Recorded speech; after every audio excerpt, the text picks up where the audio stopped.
Our stakeholders have many demands regarding ESA 2010 and official statistics in general.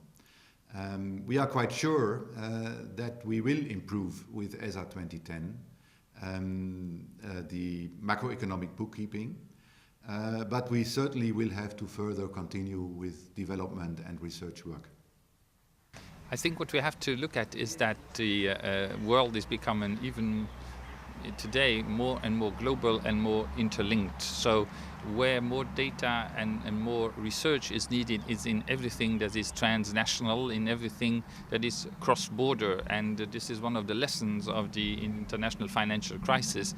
And we would encourage, especially in the financial services, that more is done to have data available that takes into account this international factor and this cross-border aspect. I think that it's not the full picture of the story.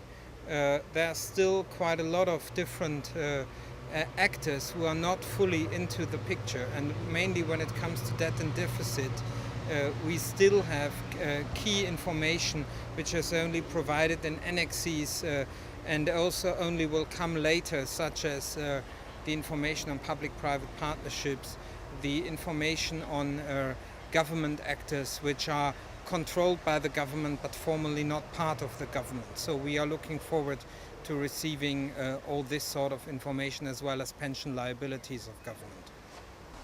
We need a fundamental rethinking of the way we do national accounts in the light of the financial crisis.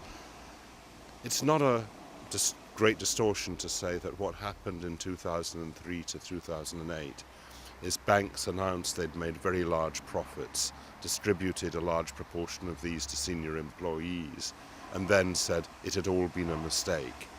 We got accounting for the crisis wrong in the years before it, and we got accounting for the crisis itself wrong. National accounts standards have been reviewed periodically.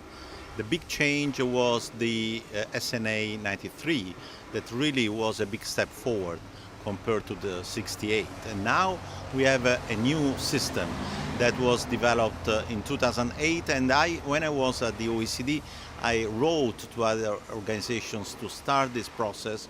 It was a painful, long process, but also very fruitful.